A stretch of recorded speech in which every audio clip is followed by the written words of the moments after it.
Doncs em dic Anna Salvat i sóc de Casa Maria, de Farrera.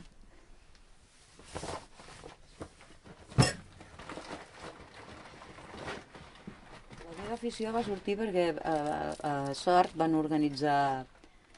fer un taller d'ocupació, val? Que el tema era cultiu i recol·lecció de planta aromàtica i medicinal. Llavors a mi em va interessar i em vaig apuntar per poder fer aquest taller, no? Llavors em van escollir i va ser durant tot un any, 8 hores al dia, d'estar aprenent coses amb les plantes, no? Vam anar... Una de les coses que vam fer va ser anar a visitar amb gent gran aquí del país i vam fer així una mica de recerca de què feien servir, de quines herbes utilitzaven i com i tal, no? I quan es va acabar aquest curs ja em va quedar... Et vas enganxar. Em vaig quedar enganxada amb les herbes. Llavors, el que sé, aviam, de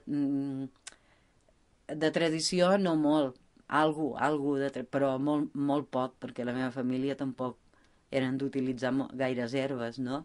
Però a partir d'aquí, que això va ser l'any 2001, no? I a partir d'aquí, doncs a base de parlar amb la gent i de llegir molt i d'anar investigant. Sí.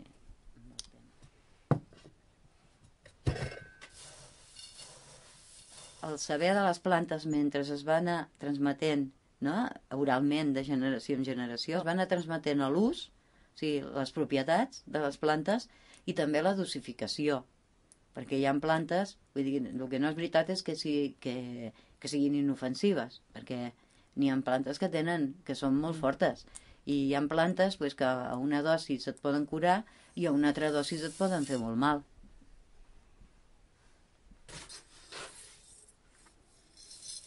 Llavors, vull dir, jo penso que això és el que hem perdut, o sigui, és el que estem perdent, les propietats i la manera d'utilitzar les plantes. Llavors, penso que hi ha molta feina a fer perquè no es perdi tot aquest patrimoni, perquè és un patrimoni important que tenim.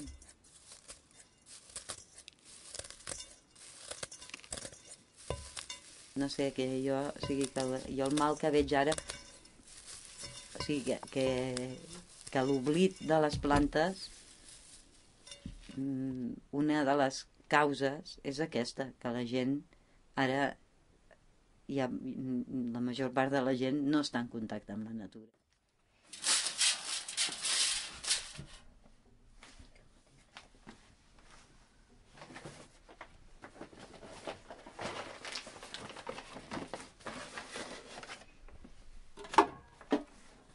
Les herbes a la cuina no s'utilitzen perquè sí. Hi ha herbes que passen a donar un gust característic amb aquell menjar, però que en principi aquella herba la poses per alguna cosa. En el cas de llegums, hi poses herbes que faci que la llegum no et doni flatulències. En el cas, quan fas uns espaguetis, li poses orenga perquè aquell orenga t'ajudarà a pair millor la pasta i el sofregit que li has posat. La sajolida, les olives, per què s'hi posa? Vale que li dona gust a les olives, però en principi s'hi posa com a conservant de les olives, perquè no perdin el color i perquè no es facin toves, perquè és un antioxidant. I llavors per això fas tallers, no? També, suposo. Clar, sí. Per compartir tot. Sí, perquè penso que val la pena. Un oli d'ametlla, calèndula, flor de Sant Joan, l'hipericum, la lavanda, cera d'abella, amb oli d'ametlles i calèndula, hidrolat de flor de taronger, l'aigua d'azar, que en diuen, oli de cop, flor de Sant Joan, amb el romaní, l'oli dels guerrers, amb l'anolina, que és un greix, oli d'ametlles amb calèndula.